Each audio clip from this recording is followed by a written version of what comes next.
அன்பு நண்பர்களுக்கு வணக்கம். லேபர் பட இயக்குனர் சத்யபதி. கருடன் இந்த வாரம் வந்திருக்கிற சூரி ஹீரோவாக நடித்து துரை செந்தில்குமார் இயக்கியிருக்கிற தமிழ் சினிமா. இந்த திரைப்படம் கருடன்ற பேரில் வந்ததுனாலேயோ என்னமோ தெரியல, மிக எதிர்பார்க்கப்பட்ட ஒரு டைட்டில் கருடன். அதனால் இந்த படத்துக்கு ஒரு நல்ல ஓப்பனிங். ரெண்டாவது, விடுதலை படத்தில் சூரியோட பெர்ஃபார்மன்ஸ் ரொம்ப நல்லா இருந்ததுனால அதனுடைய எதிர்பார்ப்பும் இந்த படத்துக்கு இருந்ததுன்னு சொல்லலாம். அதுவும் தான் உண்மை. இந்த படத்தில் டோட்டல் வில்லேஜ் சப்ஜெக்ட், இது வேறு எங்கேயும் அவங்க தொடலை.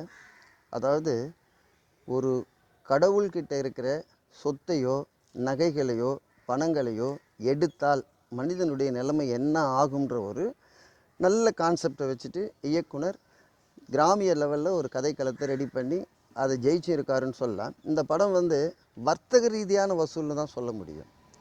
ஆர்வி உதயகுமாருடைய என்ட்ரியிலேயே ஒரு ட்விஸ்ட் இருக்கும், அது யாருமே எதிர்பார்க்க முடியாது. அந்த ஒரு 5-6 நிமிஷத்துக்கு அப்புறம் கொம்பை அம்மன் கோயிலை காட்டி கருடன்ற டைட்டிலை போட்டு ரொம்ப அழகாக ஓப்பன் பண்ணுவாங்க. இதில் ஹைலைட் என்னென்னா சொக்கன், அதுவும் சூரிக்கு ஒரு கடவுள் பேர் தான். இதெல்லாம் சென்டிமெண்ட்டாகவே இந்த படத்துக்கு ஒர்க் அவுட் ஆகிருக்கு. என்னை பொறுத்தவரை சசிகுமார், சமுத்திரக்கனி, மலையாளத்தில் இந்த ஐயப்பன் படம் ஒன்று வந்ததுங்க, மாளிகைபுரம், அந்த படத்தோட ஹீரோ உன்னி முகுந்தன். இவங்க எல்லாமே தன்னுடைய பங்கை அதிகமாக செய்யாமல் லிமிட்டாக செஞ்சதுனால சூரியனுடைய போர்ஷனை ரொம்ப நல்லா டெவலப் பண்ணியிருக்காங்க. ஒரு சிம்பிளாக ஒரு உதாரணம் சொல்லலான்னு வச்சுக்கோங்களேன். விடுதலையில் வெற்றிமாறன் சொன்ன வேலையே சூரி செஞ்சுருக்காருன்னு சொல்லலாம். ஆனால் கருடன் படத்தில் துரை செந்தில்குமார் சூரிக்காக வேலை செஞ்சுருக்கிறாருன்னு சொல்லலாம். அது இயக்குனர் படம், இது சூரி படம். நான் கன்ஃபியூஷனாக பேசுகிறேன்னு மட்டும் நினைக்காதீங்க. சூரிக்காகவே கட்டமைக்கப்பட்ட கதை தான் கருடன். அதில் மிகப்பெரிய வெற்றின்றது துரை செந்தில்குமாருக்கு உண்டு. காரணம் என்னென்னா, ஒரு திரைப்படம் மண் சார்ந்து பக்தி சார்ந்து மொழி சார்ந்து சொல்லும்போது எல்லாரையுமே கரெக்ட் பண்ணி உள்ளே எடுத்துகிட்டு வரணும். அந்த மாதிரியான ஒரு ஸ்கிரிப்டு, மக்களுக்கு பிடிச்ச ஸ்கிரிப்டு. சூரி கணத்தில் குதிச்சுட்டு தான் லவ் யார் பண்ணுறாங்க யார் பண்ணலன்றதை புரியாமல் பேசுகிறதும், அந்த ஹீரோயின் சூரி புரிஞ்சுக்கினாருன்னு சொல்கிறதுக்காக இவ புரியாமல் பேசுகிற அந்த சீனை படத்தில் ரொம்ப எக்ஸ்ட்ராடினரியாக இருக்கும். இடைவேளைக்கு ஒரு 20 நிமிஷம் முன்னாடி இந்த படத்துக்கு 2 டைரக்டர், அதாவது நான் சொல்கிறேன், நீங்கள் தப்பாக நினச்சிக்க வேணாம்.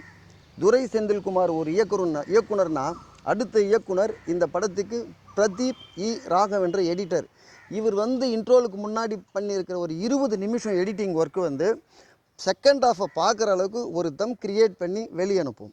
அந்த அளவுக்கு இந்த படத்தில் எடிட்டரோட பலம் தான் மிகப்பெரிய சக்தி. இன்னொன்று, யுவன் சங்கர் ராஜாவின் இசையில் இளையராஜாவின் சாயல் இருந்ததுன்னு சொல்கிறத விட இளையராஜாவே மியூசிக் பண்ண அளவுக்கு இருந்தது. இந்த படத்தோட ஒவ்வொரு ரீ ரெக்கார்டிங்கும் நிதானமாகவும் அழகாகவும் இருக்கும்.